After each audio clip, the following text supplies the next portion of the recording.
tardes a todos. Bienvenidos a una edición más del programa de Divulgadoras Mexicanas.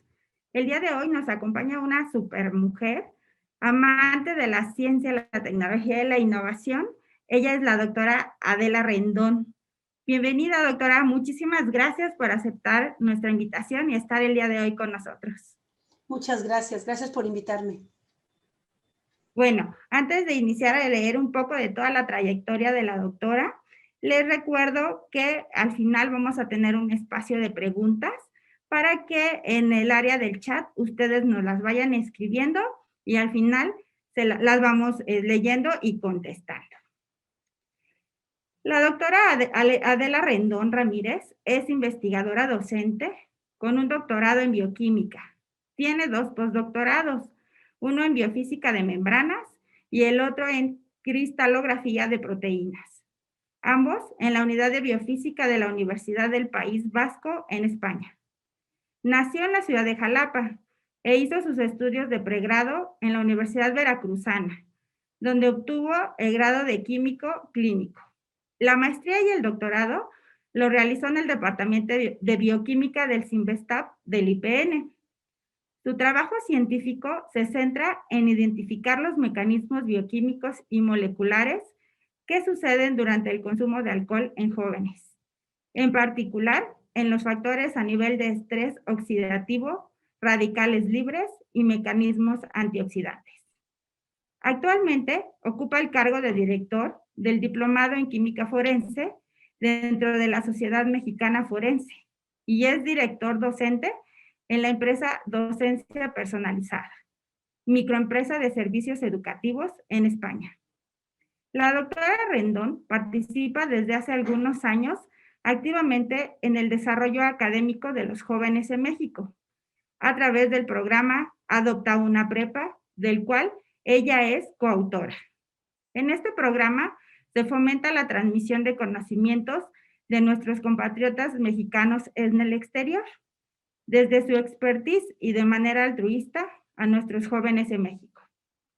Recientemente, como coordinadora de Ciencia y Tecnología y vicepresidenta de la Red Global MX Capítulo España, está impulsando un nuevo programa llamado Transferencia de Conocimientos, cuyos objetivos principales son transferir conocimientos a los jóvenes universitarios, crear vinculaciones entre los científicos mexicanos y su contraparte en Europa, e incentivar el desarrollo de proyectos innovadores que beneficien a la sociedad.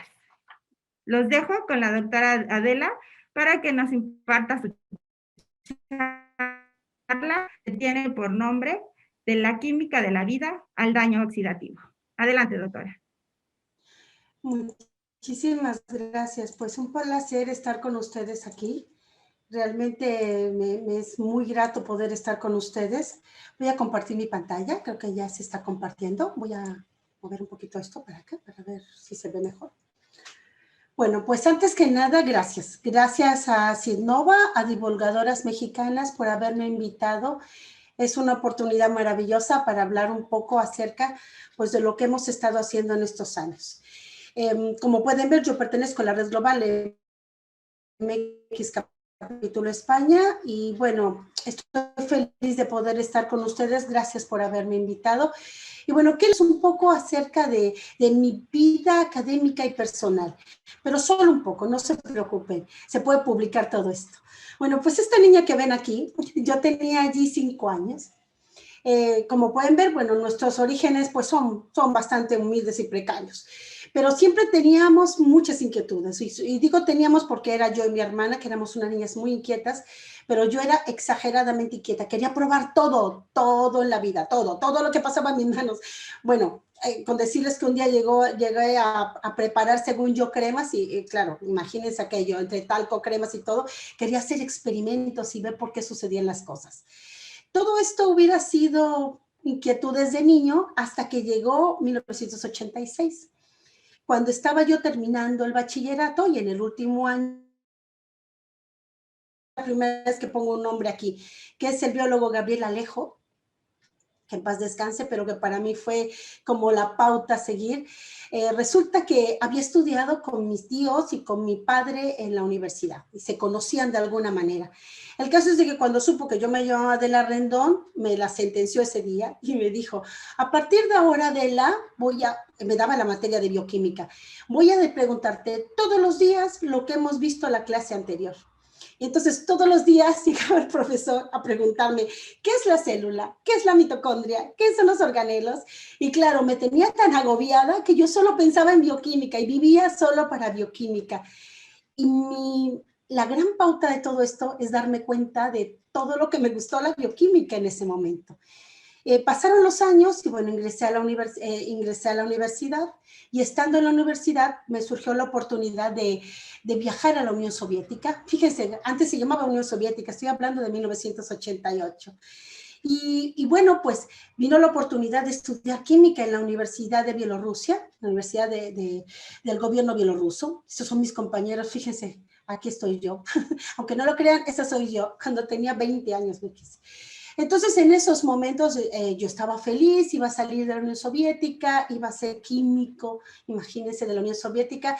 ¿Y cuál fue mi sorpresa? Que vino la perestroika. No sé si han oído hablar, pero ustedes la mayoría son muy jóvenes, pero la perestroika que yo viví, que era del 89, 90, 91, trajo como consecuencia la desintegración de la Unión Soviética. Y claro, no me quedó otra más que reinventarme, pero siempre pensando en que la química y la bioquímica era parte de ese legado y esa historia. Y entonces, al regresar a México, en la universidad, como dijo hace un rato nuestra compañera, hablábamos de la Universidad Veracruzana, que es donde yo terminé la facultad, salí como químico clínico. Todo hubiera quedado allí hasta que un día, cuando estaba terminando la universidad, me invitaron a ir al CINVESTA. Y entonces conocí el departamento de bioquímica. Y allí estaba trabajando el doctor Víctor Calderón, este señor de en medio de barba. Todos son de barba, pero el de en medio. Y entonces me explicó qué era la bioquímica. Y empezó a hablar de cosas que me encantaron. Me dijo, es que el plomo es un contaminante que puede dañar a los niños, que puede dañar todo esto. Y a mí me pareció que eso era como una pauta, que tenía que estudiar bioquímica. Y efectivamente estudié bioquímica, hice la maestría en bioquímica y el doctorado en bioquímica. Les estoy comentando esto porque a mí me pareció que la bioquímica, que es la química de la vida, ha ido dirigiendo mis pasos en todo este camino, si se dan cuenta, desde 1986. Entonces, actualmente como profesionista, pues en la bioquímica yo tengo principalmente 3 líneas de investigación que seguimos. Una es la toxicología del plomo, donde tenemos varios artículos y varias publicaciones sobre daño a la membrana, la activación de la escramblasa por intoxicación por plomo.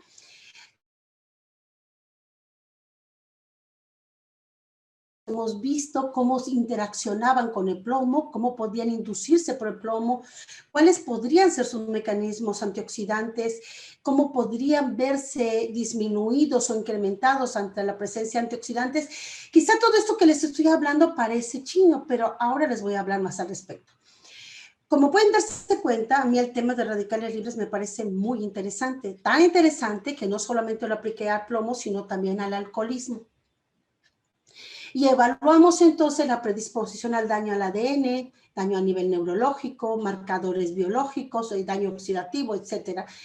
Hemos incursionado con mi grupo de trabajo en otros temas, como algunos tópicos que hemos visto, membranas precursoras en el origen de la vida, activación de fosfolipasa. Como pueden darse cuenta, todos estos temas son bioquímicos.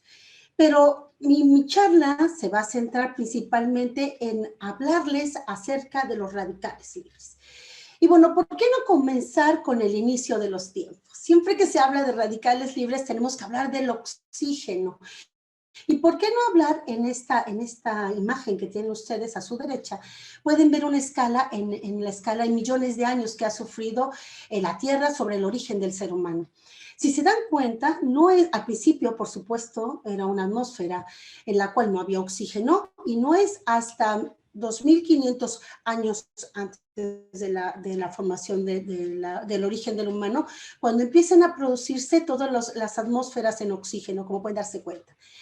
Como pueden darse cuenta también, el oxígeno entonces es un elemento fundamental para el origen del ser humano, para la existencia del ser humano.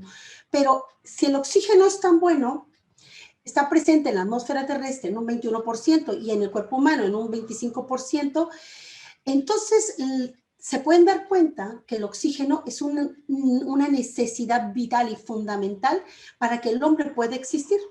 Y todos lo sabemos, tampoco estoy contando nada nuevo. Pero ¿y entonces dónde radica lo malo de todo esto? Si el oxígeno es tan bueno, ¿por qué puede ser malo? ¿Puede ser que el oxígeno sea capaz de causarnos daño en exceso? Dicen por allí que todo exceso es malo, ¿verdad? Entonces vamos a hablarles un poquito acerca de los radicales libres. Empezamos en materia. Fíjense que en 1900 el doctor Gamber aisló el primer radical libre. Todavía no doy la definición de qué es un radical libre. Y empezaron a estudiarse para 1954. Fíjense cuánto tiempo después se relacionó el daño inmediato en los tejidos con los radicales libres.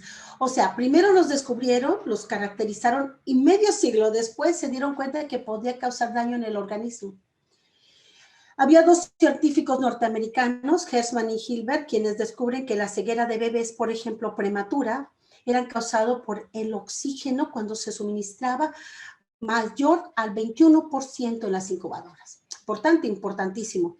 Porque claro, aquí estamos hablando de atmósferas de oxígeno, que es lo que les decía hace rato. El oxígeno en exceso entonces puede causar daño. Y bueno, pues entonces los voy a invitar a que empecemos a describir qué son los radicales libres. Fíjense que todos los organismos aeróbicos, por su metabolismo, generan especies reactivas de oxígeno, es decir, EROS o ROS en inglés, de los cuales principalmente las especies reactivas, las más estudiadas y caracterizadas, son las de oxígeno.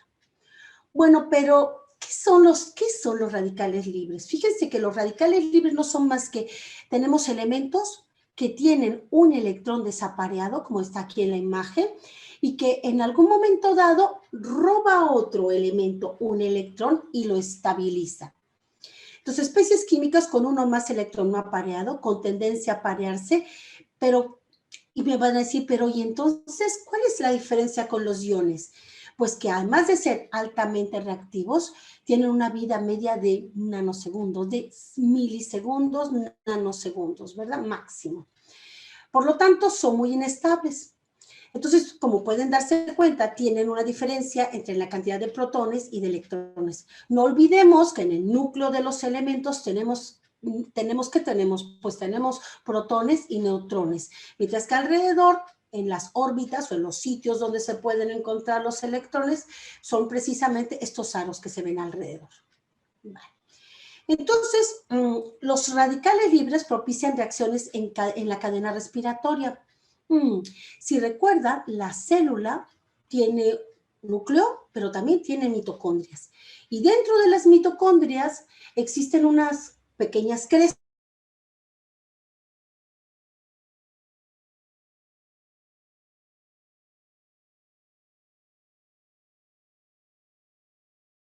Esta cadena transportadora de electrones no sigue la secuencia correcta, pues hay un electrón que se fuga y ese electrón que se fuga nos genera nuestro primer radical libre y ahí empieza la cadena.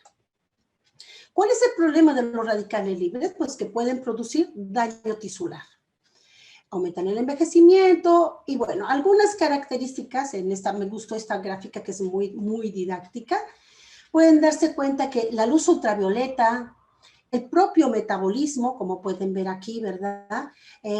Fumar, tomar, la inflamación, la contaminación, son muchos y unos de los tantos factores que generan radicales libres. ¿Por qué nos preocupan los radicales libres? Pues porque tienen un blanco preferido y ese se llama ADN, ¿de acuerdo? Entonces, estas moléculas, estos elementos que tenemos aquí, el OH, el radical superóxido, todos estos que tenemos aquí, el oxígeno singulete, son radicales libres. Como ya les dije, las vías exógenas pueden ser por todas las luces, infrarroja, visible, ultravioleta, contaminantes, quimioterapia, pero hay condiciones que también generan radicales libres. El esfuerzo físico, aditivos alimenticios, pesticidas, el propio estrés, como ya habíamos dicho, las dietas ricas en grasa y en azúcares, algunos medicamentos, el cloro en el agua. Y bueno, no vamos a hablar del COVID porque no está totalmente caracterizado, pero por supuesto, como muchos virus, induce la formación de radicales libres. Algunas fuentes endógenas, es decir, que nosotros propios generamos radicales libres, como yo les había comentado, está la cadena respiratoria, la fagocitosis, el citocromo P450, la síntesis de prostaglandinas y ciclohexanos.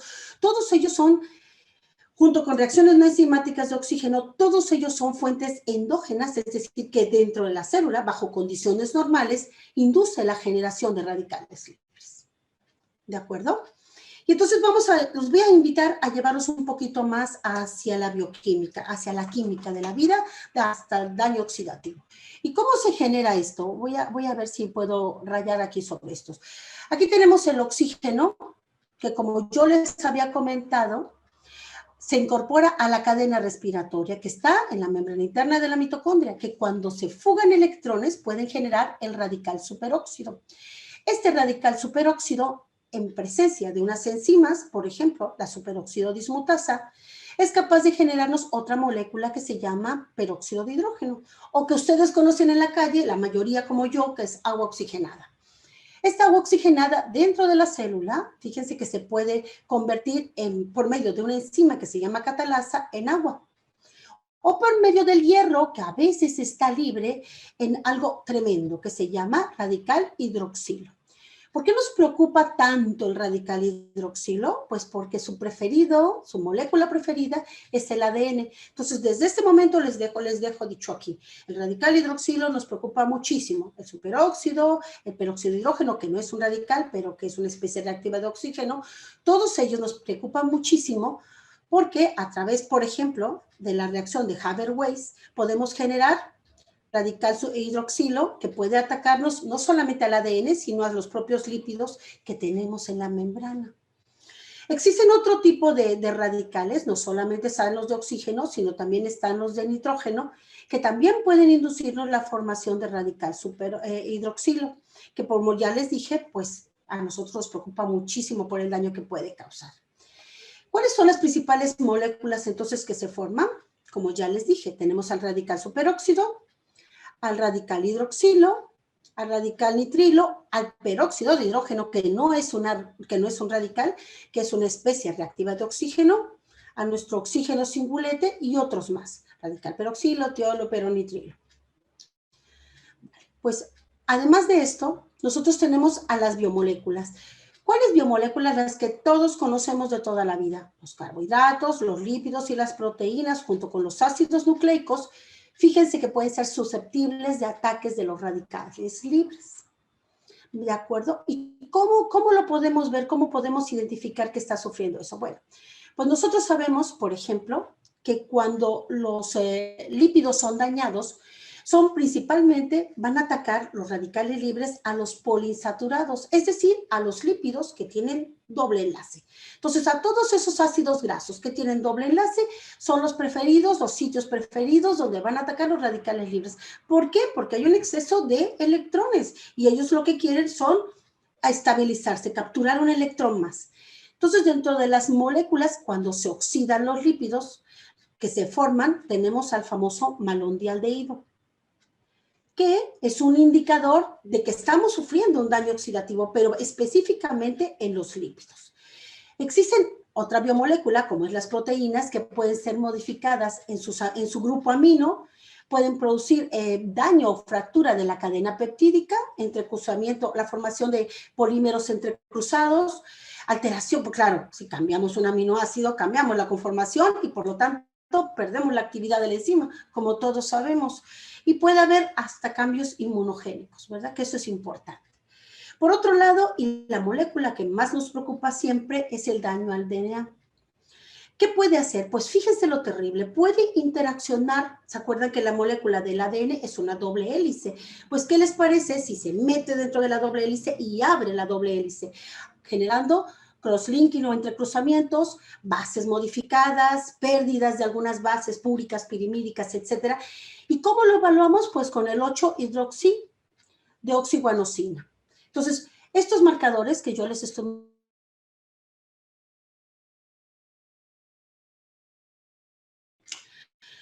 Entonces, aterrizando un poquito en la química, porque claro, la bioquímica es eso, la química de la vida, hay que aterrizar precisamente en cómo los ceros o las especies reactivas de oxígeno interaccionan y forman entonces entre ellas. Fíjense cómo entre ellas vamos a ir. Entonces, resulta que generamos un radical. ¿Qué les parece? Tenemos un radical que no sabemos bajo qué condiciones se generó, porque podría ser por todos los factores que les he contado, la dieta, ultravioleta, etcétera, fumar, tomar, etcétera. Entonces se genera y hay un ataque a los lípidos, ¿verdad? Esos lípidos van a generar precisamente radicales lipídicos que los tenemos aquí. ¿Qué pasa con esos radicales lipídicos? Pues que pueden actuar sobre las proteínas, ¿verdad? Y generar oxidación de proteínas. ¿Cómo medimos la oxidación de proteínas? Pues por carbonilación de proteínas. Ese es un marcador. Pero, a su vez, este radical hidroxilo, como ya les he contado yo en un principio, puede dañarnos al ADN y nosotros lo podemos evaluar por la molécula que habíamos dicho, las 8-hidroxi, que es la que íbamos a medir. Vale. Así le decimos de cariño 8-hidroxi. Efectos sobre el ADN. Entonces, como ya les dije, fíjense lo que me encantó esto que encontré en internet hace unos días. Dice, se han estimado que el ADN de cada célula se expone a 10,000 impactos oxidativos. Es decir, formando 10,000 radicales libres. Fíjense qué tremendo, ¿no? Y se han observado procesos, como ya los contamos, oxidación en el ADN, metilación, desaminación, despurinación, oxidación de azúcares. Se los acabo de contar hace un momento. Entonces, les dañamos la molécula del ADN, como pueden ver, hay una disrupción de la doble hélice. Entonces, ¿cuál es el efecto que podemos hacer? Pues podemos nosotros introducir un nuevo término que se llama antioxidantes, ¿verdad? Que lo que vamos a hacer es que de alguna manera vamos a proteger nuestra molécula de ADN para evitar que los radicales libres lleguen hasta ella y rompen y disrumpan la doble hélice. ¿Les parece? Entonces empezamos a ver algunas patologías antes de que me salga, porque todo el mundo siempre nos pregunta, pero ¿y dónde, en qué patologías, en qué enfermedades tenemos radicales libres elevados? Pues los tenemos en el estrés, durante el envejecimiento, todos los que envejecemos, que somos todos, ¿verdad? Sufrimos de un incremento de radicales libres, cuando hay depresión, procesos neurodegenerativos, como son todos los que conocemos, Alzheimer, Parkinson, Huntington, cáncer, enfermedades cardiovasculares, diabetes tipo 2, daño hepático, consumo de drogas, artritis reumatoide, etcétera. Como pueden darse cuenta, en muchos, o si no es que en la mayoría de los procesos, tenemos un elevado niveles de radicales libres. Y entonces, en este dibujito que les he puesto aquí a mano izquierda, es una caricatura que me pareció graciosa, tenemos precisamente a la pobre célula que está ahí luchando, que son sus grasitas, sus poliinsaturados, ¿verdad? Luchando contra los radicales libres que los están atacando. ¿Y quiénes serían estos chicos amarillitos que nos están defendiendo? Pues nada menos que los antioxidantes. Entonces vamos a hablar un poquito acerca de los antioxidantes que a todos nos encanta y que seguramente hemos oído hablar muchísimo de ellos. Bueno, pues aquí les presento. Tenemos los radicales libres, como tienen en este dibujito, que tienen un electrón que les falta. Ven aquí, un electrón desapareado. Y el antioxidante le va a donar el electrón que le falta. ¿Para qué? Para que la molécula quede completamente estabilizada. ¿Les parece? Y entonces la pregunta es, ¿qué son los antioxidantes? Pues son sustancias que son capaces de neutralizar los radicales libres, como aportándoles un electrón para que se estabilicen. ¿Qué les parece? Pero, ¿qué es el estrés oxidativo? ¿Qué es el daño oxidativo? La pregunta sería, ¿qué es el daño oxidativo? Pues el daño oxidativo, fíjense lo que es. Nosotros tenemos por un lado las especies reactivas de oxígeno o la acero, que nosotros también le dijimos en español, ¿verdad? A este tipo de moléculas, especies reactivas de oxígeno. que son que pueden generar algunas de ellas que son radicales libres o que pueden generar radicales libres. Y por otro lado tenemos los antioxidantes, esos que donan el electrón para estabilizarlo. ¿Qué pasa si yo tengo un exceso de radicales libres o de especies reactivas de oxígeno y tengo pocos antioxidantes? Pues genero estrés oxidativo. Entonces, una persona sana, que tiene un equilibrio homeostático, es decir, que está completamente sana, estaría en equilibrio, tendría la cantidad suficiente para contrarrestar la presencia de especies reactivas de oxígeno con sus antioxidantes presentes. Pero, ¿qué pasa si una persona tiene un exceso de radicales libres? Fuma demasiado, imagínense, o toma mucho alcohol. Bueno, pues entonces los radicales libres se incrementan y no va a ser suficiente los antioxidantes y se genera estrés oxidativo. ¿O qué les parece? La persona no fuma mucho, hace un ejercicio normal, pero no toma antioxidantes. Entonces, ante la deficiencia de antioxidantes, también generamos estrés oxidativo. Entonces, bueno, tenemos varias causas por las que tenemos el daño oxidativo, como se pueden dar cuenta. Entonces, ¿qué podemos hacer? Bueno, nosotros tenemos dos tipos de antioxidantes. Los antioxidantes endógenos, es decir, que producimos nosotros, ¿verdad? Y los antioxidantes exógenos. ¿Qué les parece si les hablo un poquito de los endógenos? Es decir, que nosotros tenemos. Algunos de ellos son enzimas. Algunos de ellos, ¿como quién? Como la que les comenté hace un rato, ¿se acuerdan? La superoxidosmutasa, la catalasa, las glutationes, peroxidasa y reductasa, pero también el propio glutatión, que no es una enzima, pero que sí actúa como molécula endógena que nos protege. Y luego tenemos los antioxidantes exógenos, es decir, los que ingerimos con la dieta. ¿Cuáles son? Con la dieta me refiero a la comida que consumimos, los alimentos, es decir, como la vitamina A, la vitamina C, que es el ácido ascórbico, la vitamina E. ¿Qué hacen ellos? Pues obviamente lo que hemos dicho, fácilmente pueden aceptar o donar un electrón para estabilizar y eliminar los radicales libres, ¿les parece? Pero ¿dónde los podemos encontrar?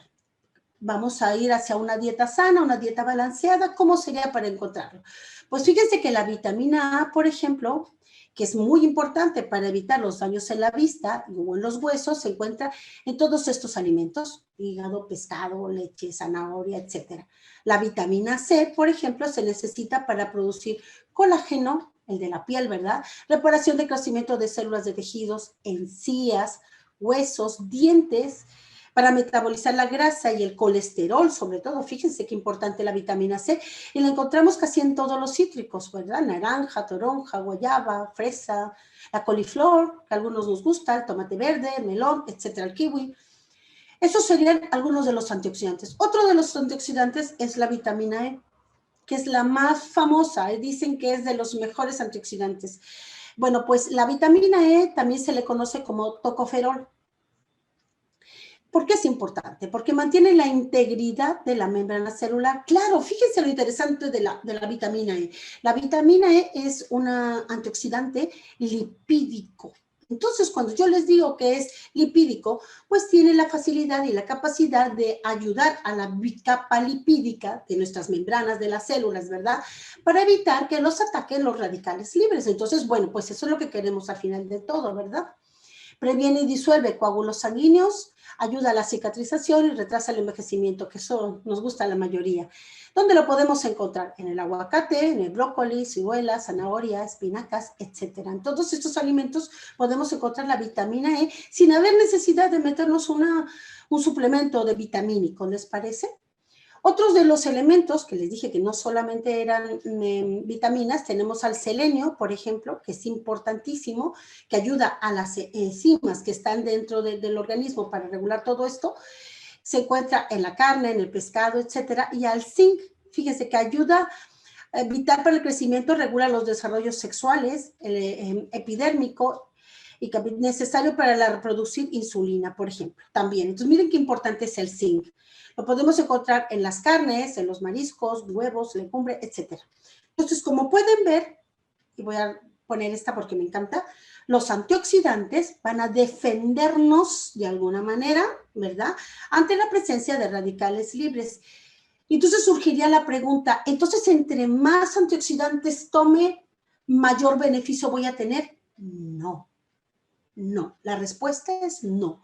No podemos tomar exceso de antioxidantes, porque ¿qué creen? Pues cuando tomamos exceso de antioxidantes se generan radicales libres. Entonces hay que tomarlos con medida, como todo, como siempre, ¿no? Entonces cuidado con los antioxidantes porque en exceso se pueden volver prooxidantes. Entonces hay que tener cuidado con ellos. Y yo quiero contarles rápidamente, con unas diapositivas, dos trabajos muy interesantes que ejemplifican todo este conocimiento que tenemos en este momento sobre radicales libres y antioxidantes.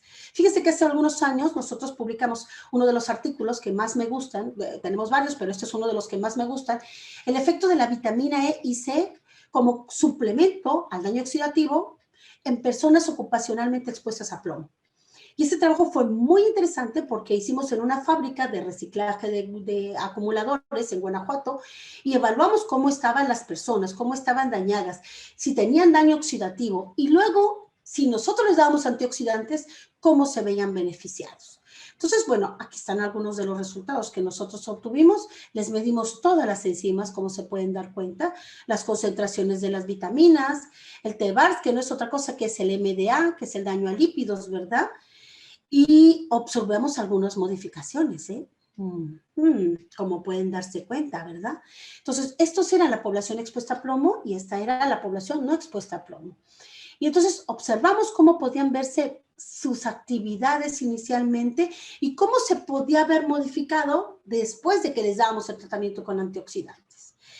Y bueno, no les quiero poner todas las tablas porque no va de eso en este seminario, pero sí les quiero contar que nosotros, cuando veíamos a la población, antes de darles el tratamiento, teníamos un daño oxidativo del 75% y una respuesta del 40%. ¿De acuerdo? Cuando les dimos los antioxidantes, miren el daño oxidativo. ¡Wow! ¿Vieron? Disminuyó. O sea que efectivamente nosotros teníamos un daño oxidativo generado por el plomo. Por lo tanto, los antioxidantes sí estaban funcionando en esa población. Entonces podríamos decir que el consumo tanto de vitamina E y C, por cierto, se tienen que tomar en conjunto, no se pueden tomar por separado, ¿verdad? Ayudaba a disminuir el daño oxidativo en la población. Bueno, y a raíz de este trabajo y de otros que estuvimos haciendo, surge nuestro artículo estrella, mi artículo estrella. Y yo lo llamo mi artículo estrella porque empezamos a trabajar, 2013, sobre el daño oxidativo en jóvenes consumidores de alcohol. Y bueno, yo les quiero contar esto, solo son unas cuantas diapositivas, no se preocupen, no es tan largo esta historia. ¿Y de qué va esta historia? Pues fíjense que este artículo yo trabajaba en el Instituto Politécnico Nacional y los chicos cuando llegaban en la mañana llegaban terrible, los lunes por la mañana estaban fatal, tomaban muchísimo alcohol. Entonces yo les dije, chicos, esto no puede ser, algo no está bien. Y entonces decidimos hacer un proyecto de investigación precisamente con estos chicos. ¿Y cómo lo hicimos? Bueno, pues lo que hicimos es, supimos que ellos consumían alcohol y que las moléculas que se formaban a partir del etanol era el acetaldehído y el acetato. Bueno, había entonces un daño hepático en estos chicos, no lo sabíamos, teníamos algún efecto, estaba algo alterado. Y entonces nos preguntamos, ¿y qué pasa con estos chicos? ¿Qué pasa con la población? De antemano nosotros sabíamos que en México el 60% de la población consume alcohol de manera regular. No se preocupen, no solo en México, también en España y en el resto del mundo, así es que no somos la excepción. Pero los jóvenes empezaban a consumir alcohol entre los 14 y 18 años, en el 55% de los casos. Entonces empezaron nuestras preguntas, oye, ¿cuánto tiempo necesita una persona para decir que tenemos efectos por el consumo de alcohol? Porque mis chicos tenían 21 o 23 años, ¿no? ¿En qué momento es posible saber si estaba expuesto o no, si estaba dañado o no? ¿Se puede detectar de alguna manera este daño? ¿Les podemos ayudar a estos chicos? Entonces, ante estas inquietudes, con este proyecto y este trabajo, pues entonces nosotros buscamos a la población, investigamos a nuestros jóvenes. Y está una tabla aquí tremenda que no la voy a publicar porque no se las voy a explicar todas, pero sí les voy a contar las cosas que a mí me parecen muy interesantes. Fíjense que nosotros nos dimos cuenta que los chicos sí tenían un daño. Fíjense que nosotros lo evaluamos con TBARS, aquí lo tienen. Fíjense, sí había un daño a lípidos, sí había un daño oxidativo. ¿Por qué era interesante? ¿Por qué este artículo era tan importante? ¿Por qué fue tanto el boom de este artículo? Pues porque se está diciendo en jóvenes que tenían 3 años máximo de consumo de alcohol. Y ese consumo de alcohol solo lo hacían los fines de semana. ¿Ven lo grave y lo innovador de este artículo? Y entonces hicimos una evaluación para evaluar el daño a nivel del ADN, que es precisamente esta molécula, y pueden darse cuenta que este es el grupo que está expuesto, el que está aquí, ¿verdad?, al alcohol, y pueden ver que hay un daño tremendo, que lo evaluamos por el ensayo Cometa, que así se llama esa prueba. Era tremendo, sin embargo, bueno, claro, no van a morir, eran chicos sanos, estoy contando que tienen 20, 21 años, 22 años. Entonces, ¿qué quería decir con eso? Pues que su ADN tenía predisposición al daño. Vale. Entonces, este es el primer trabajo que indicaba que el daño oxidativo se puede observar en etapas tempranas del consumo de alcohol. Eso es lo más innovador de ese trabajo. El daño oxidativo en sujetos jóvenes expuestos al alcohol era evidente y esto podría ser utilizado para evaluar pues otros efectos. Y bueno, solo les voy a comentar algo más que a mí me parece muy interesante, que es, aquí está, algunos de los artículos que nosotros, que nos han entrevistado. A raíz de ello ha salido una línea de investigación en la que hemos trabajado muchísimo, salimos en varias revistas de divulgaciones, fíjense, solo se los voy a presumir porque me parece que aquí en Europa fue un boom. Yo me sentí encantada de que se diera tanta divulgación a un proyecto tan bonito. Y bueno, como pueden ver, miren, en La Voz de Galicia, es muy interesante, en la revista bueno, Levántate, que es una otra revista, en otra de las revistas, en Medical News Today, por ejemplo, en el consumo de alcohol, aquí lo tenemos, en la región, son diferentes, fíjense, periódicos, artículos, donde nos citan a nosotros, Correo Gallego, por ejemplo, aquí el Correo Español, por ejemplo, aquí tenemos en las Islas Canarias nos hablaba. Todo esto son artículos donde nos citan a nosotros. Y yo estoy muy orgullosa de eso porque somos un equipo mexicano. Fuimos un equipo mexicano que lanzamos el proyecto desde Europa, es verdad, desde el País Vasco, con ayuda de la Universidad del País Vasco, pero es cierto que este proyecto se hizo y se comenzó en el Politécnico Nacional en México, ¿verdad? Entonces, esto nos realza, nos anima, nos motiva a seguir haciendo cosas, a seguir publicando y a ver que el daño oxidativo, y yo voy a dejar esto aquí porque me encanta, el daño oxidativo que hemos observado, jóvenes, pues es importante, hay que seguir caracterizándolo, hay que seguir estudiando, es una línea de investigación muy importante, los jóvenes tienen que tomar conciencia de ello. Siempre me preguntan, doctora, ¿y qué hay que hacer? ¿Cómo le podemos decir a los chicos que dejen de consumir alcohol? Y yo les digo, no les podemos decir eso, lo que podemos es informarles a todos en qué consiste el daño, cómo se van a ver afectados, y a partir de ahí ellos todos son inteligentes, porque nosotros cuando éramos jóvenes también éramos inteligentes. Así es que son capaces de tomar decisiones sabias e inteligentes. Y bueno, pues hasta aquí, esta foto del fondo, aunque parezca hermosísima, fíjense que lo mejor de todo es que es real, es el País Vasco, es Bilbao, es el Museo del Guggenheim. Y bueno, pues desde allí les quiero dar las gracias por haberme invitado, gracias a Trinnova, gracias a divulgadoras mexicanas que me han invitado, que me ha hecho un espacio aquí, y estoy para servirles. Muchísimas gracias.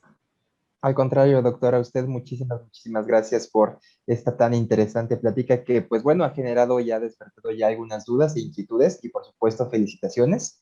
Me permitiré leer la primera pregunta que nos dice, todas las vitaminas que se encuentran contenidas en los alimentos que mencionó, ¿cómo deben consumirse? ¿Crudos, cocidos, en licuados? ¿Y cuál es la cantidad idónea para obtener el aporte adecuado para el organismo? Bueno, vamos a sacar aquí todo el repertorio. Bueno, lo que les voy a comentar, lo primero que les comento es que en teoría, y todo va en teoría, ¿vale? Porque hay estudios para cada alimento es diferente, no podemos comparar una piña con una manzana, con los frutos rojos que son tan caracterizados, pero se sugiere que la mayoría de ellos sean consumidos de manera, si no es que crudos, lo menos sometido a calor. Porque imaginemos, si les colocamos calor, podemos romper, ¿verdad? Precisamente, podemos romper los dobles enlaces o la capacidad antioxidante que tienen y la va a perder. ¿Qué concentraciones? Bueno, pues las indicadas. Cada alimento es diferente. De verdad, cada alimento es diferente. No es lo mismo que yo consuma, que les gusta, una naranja, un limón, una toronja, a que me tome 10 toronjas. O sea, eso cada quien sabemos y cada quien lo podemos investigar y saber. No quiero decir qué o cuánto, porque a lo mejor una persona con una toronja le vale. Y hay una persona que dice, mira, yo me tomo 2 y me siento bien. Bueno, pues esto es cuestión de cada quien. Lo que sí es cierto, y es que lo quiero recalcar porque es muy importante, el exceso de antioxidantes es un prooxidante, cuidado, el exceso de antioxidantes nos puede generar radicales libres y eso sí hay que tenerlo cuidado, ¿no? La gente piensa, yo no sé si, bueno, algunos de ustedes seguramente están en Estados Unidos, hay unos botes en Estados Unidos que son tremendos, en el cual tienen vitamina E. Fíjense que la dosis máxima son 400 unidades internacionales que se pueden tomar diario. Pues en Estados Unidos hay unos botes que yo he visto, que tienen hasta 1000 unidades internacionales. Imagínense ustedes, o sea, en vez de estar disminuyendo los radicales libres, bienvenida, ¿no? O sea, estamos envejeciendo a una velocidad increíble por el exceso de antioxidantes. Espero que haya contestado. Muchas gracias, doctora. La siguiente pregunta nos dice, ¿cómo se detectan moléculas tan pequeñas como la vitamina E y los tipos de enzimas? ¿Con reactivos, ópticos o con qué? Muchas gracias. Y también Ricardo nos pregunta, ¿ayuda en algo practicar algún deporte para evitar la oxidación? Son preguntas. Qué bonita pregunta, sí. Bueno, a ver, sí, las concentraciones de vitamina E, vitamina C en sangre se pueden determinar, por supuesto, y se pueden determinar por un método que se llama cromatografía de alta presión, HPLC en inglés. Pues con HPLC extraen la sangre, extraen el suero y en el suero se miden los niveles de estos antioxidantes que tenemos nosotros. ¿Es una técnica cotidiana? No. ¿Es una técnica que hay que solicitarla, que cuesta un poco más caro? Sí, pero se puede hacer y se puede determinar. Uy, perdón. Bueno, las enzimas. Las enzimas, fíjense que las enzimas ahora, ¿qué no ha salido? Hay una compañía en la cual no trabajo, porque quede claro, que se llama Randox, que está por allí. Hay muchas, pero me acuerdo ahorita del nombre, y que vende unos kits que ya están, es una maravilla. O sea, ustedes ponen una gota de suero, es colorimétrica prácticamente, la meten a un lector y ya está, la lectura hecha. Es que ahora hay tantas cosas tan maravillosas de radicales libres que son espectrofotométricas, colorimétricas, enzimáticas, o sea, todas esas se pueden hacer, son muy baratas, muy económicas y aportan mucha información. Con respecto al deporte, vamos a hablar del deporte, ¿no? Y a lo mejor yo no soy la indicada para hablar de deporte porque yo no soy muy deportista, pero les voy a decir lo que dice la literatura. El deporte es muy bueno para, ¿cómo se dice?, activar las enzimas antioxidantes, favorece la actividad de las enzimas antioxidantes, pero cuidado, esto es como todo, no en exceso. No en exceso. Cuando digo en exceso, vuelvo a explicar, me refiero a los deportistas de alta élite, ¿no? Los deportistas estos que corren 50, 40 kilómetros, etcétera, ¿no? Gente de la élite, de los deportistas. Yo no sé si han visto, el otro día hablando con uno de mis alumnos le decía, ¿han visto algún deportista de alta gama, de alta élite, que viva 80, 90 años? No. Y le decía, ¿sabes por qué? Porque lleva la maquinaria, es decir, el organismo a tope. Lo tienes a tope, a tope, a tope. Es como si tuvieras un caballo. Imagínense un caballo al cual lo haces correr todos los días, lo haces correr todo el tiempo a una velocidad que es todo el tiempo. Pam, pam, pam, pam. Pues eso exactamente es lo que le haces a tu cuerpo cuando lo llevas a full, ¿no? A tope de ejercicio. El ejercicio es bueno, claro, es saludable y recomendable en todos los aspectos, pero no el exceso de ejercicio, ¿no? Pero me refiero, cuando vuelvo a repetir, exceso es esta gente, ¿no? De alta élite. Ok, muchas gracias, doctora. Tenemos mensajes que nos llegaron por las redes sociales. Marta Ortiz nos dice que es una estupenda plática. Gracias. Nodo Hidalgo nos dice, mujeres talentosas mexicanas que hay en el exterior. Y continuando con las preguntas, Esther Rivera, ¿es hereditario el daño oxidativo por alcohol? No, no es hereditario, pero hay una predisposición. Si tus padres consumen alcohol, hay una predisposición a que tú también puedas consumir alcohol. Eso es diferente, ¿me entienden? O sea, una cosa es el daño oxidativo, que va por un lado, y otra cosa es que yo genéticamente tenga una predisposición a tener el gusto o la necesidad por consumir alcohol. Eso es otra historia. Pero el que tenga la predisposición no quiere decir que lo tengas que hacer, me explico. O sea, puede ser que mi padre era un alcohólico, pero no por eso yo me tengo que dar a la bebida, ¿verdad? O sea, no, nadie lo dice ni nadie lo sugiere. Que mi madre era una mujer que comía todo el tiempo y que estaba mega gorda, seguramente, o muy, muy gruesa de peso, como un sobrepeso, eso no quiere decir que yo tengo que estar exactamente igual. Si yo me cuido, si yo hago deporte, seguramente no tengo por qué estar así. O sea, una cosa es lo que tenemos en los genes, que es el genotipo, y otra cosa es el fenotipo, lo que yo expreso. Entonces, lo que yo expreso va a depender, pues, de todos los factores ambientales, las costumbres, la idiosincrasia del individuo, que va a permitir que se exprese o no algo, pero no porque lo tengas en los genes te obliga a que lo expreses. ¿Me explico? Ok. Nuestra siguiente pregunta dice, ¿el ensayo cometa de daño al ADN en jóvenes indica que serán propensos a mutaciones o daño genético por otros agentes exógenos? El daño al ADN es muy bonito este ensayo, el ensayo cometa, porque lo que hacíamos es que el ADN, yo no sé si lo sepan, pero es una doble hélice que viene empaquetada. Entonces, lo que nosotros hacíamos es meterle un compuesto de tal, bueno, rompíamos las células, etcétera, y metíamos un compuesto en el que se marca el ADN, y luego se somete a una electroforesis, es decir, se hace correr. Y si está bien empaquetado, pues queda empaquetada la bolita. Pero si no está bien empaquetado el ADN, que creen que se forma como un halo, como si fuera un cometa. Entonces, por eso se llama ensayo cometa, es muy chulo. Entonces, claro, entre más halo deje, más daño al ADN, porque no está bien empaquetado. Entonces, me preguntaban si el daño al ADN dice que puede ser que más adelante pueda ser susceptible al daño. Sí, pero además también nos dice que ya hay una predisposición. Es decir, que ante cualquier cosa, el consumo de tabaco, el consumo de alcohol, el consumo de cosas, puede degenerar en alguna enfermedad, por ejemplo, neurodegenerativa, Alzheimer, Parkinson, etcétera, ¿no? Entonces, cuidado, cuando ya está como tocado, ¿no? Podríamos decirlo así, ¿no? Está como tocado el ADN, no está completamente empaquetado y ese es el problema. Ok, nos acaba de llegar una pregunta de Carlos Hernández que nos dice, considerando que a los jóvenes tomadores ocasionales o de fin de semana, el uso y abuso de alcohol en 3 años les predispone al daño de las cadenas de ADN por la descondensación, la disminución o evitación de la ingesta de alcohol también les llevaría aproximadamente 3 años en recuperarse de los daños que se han ocasionado. Esta pregunta es porque se ha dicho que quien fuma una sola bocanada tarda aproximadamente 6 meses en eliminar de su organismo todos los componentes químicos del tabaco. Entonces la pregunta sería, ¿la disminución o evitación de la ingesta del alcohol les llevaría aproximadamente 3 años en Esa recuperarse? degeneración. No, ojalá, ¿verdad? Esto no es así, ojalá fuera así, pero no es así, no es tan fácil, ¿no? No es 3 por 3, eso es seguro, o sea, no me consumo 3 años. Estamos frente a cuidado, ¿no? Estamos frente a un agente muy importante. ¿Y saben cuál es? Pues que estamos frente a una adicción.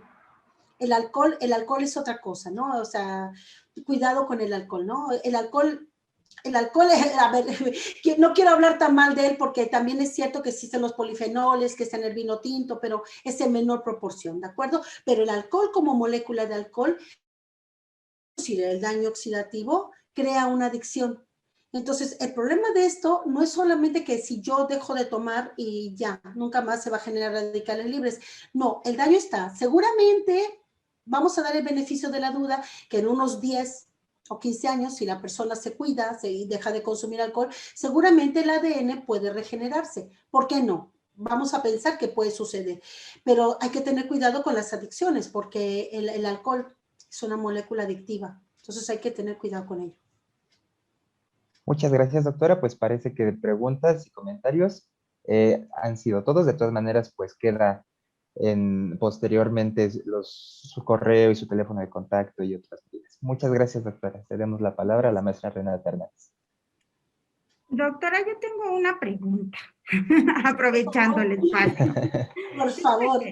Hace algún tiempo yo leí un artículo que decía que aquellos jóvenes que consumían alcohol o drogas antes de los 21 años no iban a desarrollar todas sus capacidades al 100%. ¿Esto es verídico?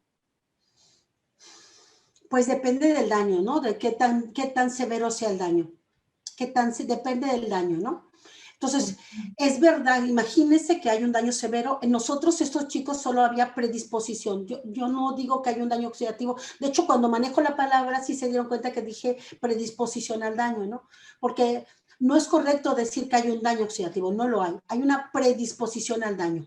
Okay. Pero, ¿qué pasaría si estos chicos, en vez de consumir solo alcohol, también tienen cocaína, marihuana, anfetaminas, cualquier cosa adicional al alcohol? Por supuesto que el daño va a ser irreversible y por supuesto que va a disminuir las capacidades intelectuales de la persona, por supuesto, por supuesto. Siempre que se combina, una droga es mala, pero si combinamos dos, se potencia, ¿no? El efecto. Perfecto, muchas gracias. Y bueno, ya para terminar, Esther Liliana nos dice, maravillosa y explícita presentación. Doctora Rendón, gracias por su dedicación y dignísima representación en España. Ay, gracias, qué rica, muchísimas gracias. Gracias a ustedes por invitarme.